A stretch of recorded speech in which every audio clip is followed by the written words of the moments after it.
everybody. You know our ambassador to Scotland, and it's great to be in Scotland. We are going to be meeting with the Prime Minister, I guess tomorrow, a little bit tomorrow and the next day. And we're going to do some great things. Do you have any questions? On Sunday to discuss the EU trade deal. Are you meeting with Ursula von der Leyen? Yes. I'll be meeting with the EU on Sunday, and we'll be working on a deal. We'll see if we make a deal.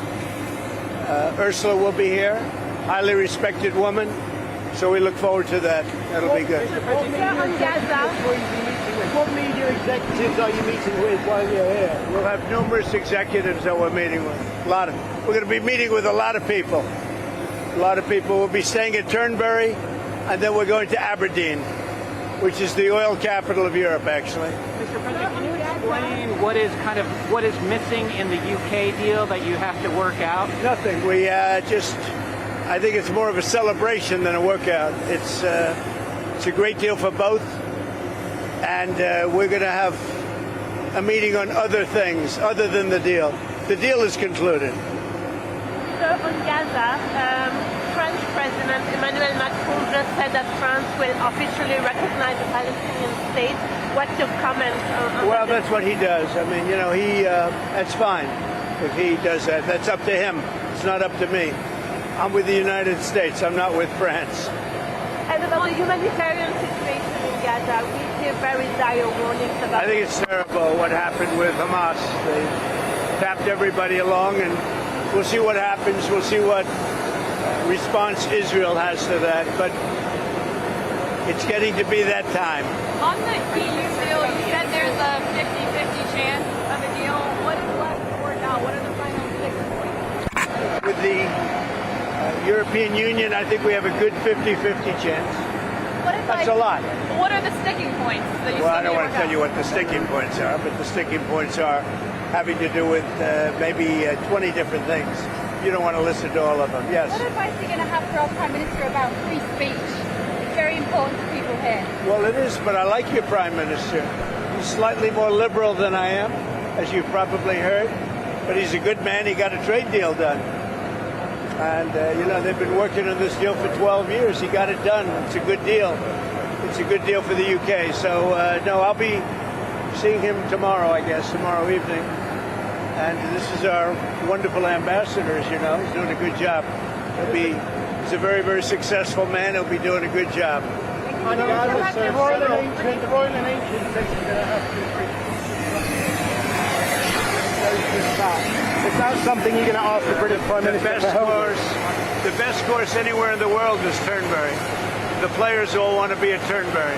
Everybody wants to be at Turnberry, so we'll see how that works out. But the infrastructure needs to be improved. Is that something that the infrastructure and the course is good. In fact, the Royal and Ancient, I don't know if you're aware of this, they spent a lot of money, hundreds of thousands of dollars, probably into the millions of dollars, and they've laid all the wire for television and for electricity under the holes of Turnberry, so that when the Open gets there, they have it all done.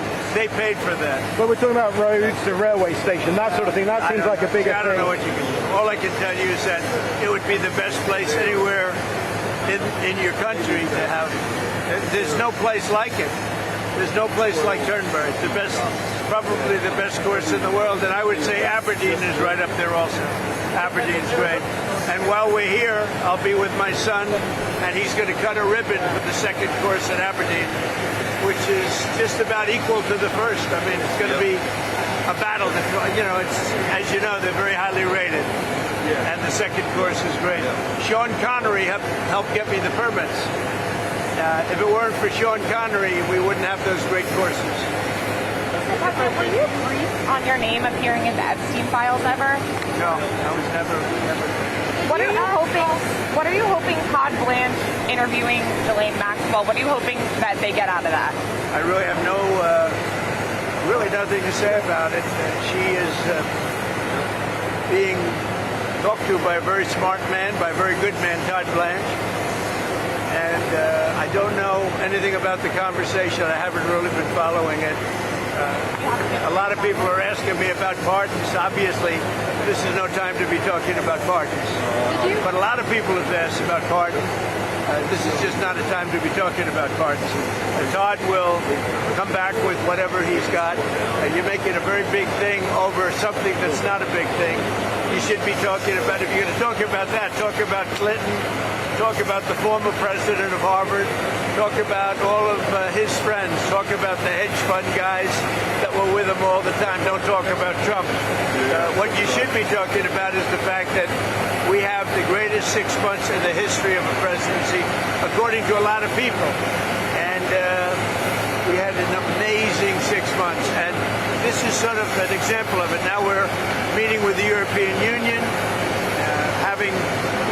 we're also meeting with, as you know, the head of UK, Prime Minister, and I look forward to that.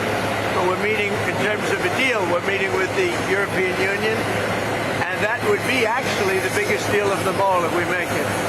Did you ask House Republican leaders to not vote on the resolution about I was never involved in that.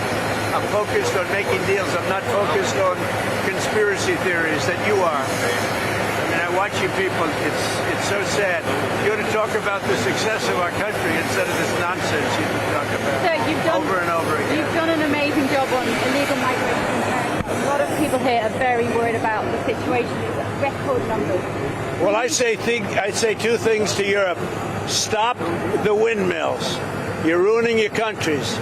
I really mean it. It's so sad. You fly over and you see these windmills all over the place, ruining your beautiful fields and valleys and killing your birds. And if they're stuck in the ocean, ruining your oceans. Stop the windmills. And there's a couple of things I could say, but on immigration, you better get your act together. You're not going to have Europe anymore. You got to get your act together. And we, as you know, last month we had nobody entering our country. Nobody. Shut it down. And we took out a lot of bad people that got there with Biden. Biden was a total stiff. And what he allowed to happen, but you're allowing it to happen to your countries. And you got to stop this horrible invasion that's happening to Europe. Many countries in Europe. Some people, some leaders have not let it happen. And they're not getting the proper credit they should. I could name them to you right now, but I'm not going to embarrass the other ones. But stop. This immigration is killing Europe. And the other thing, stop the windmills, killing the beauty of your countries. Thank you very much, everybody.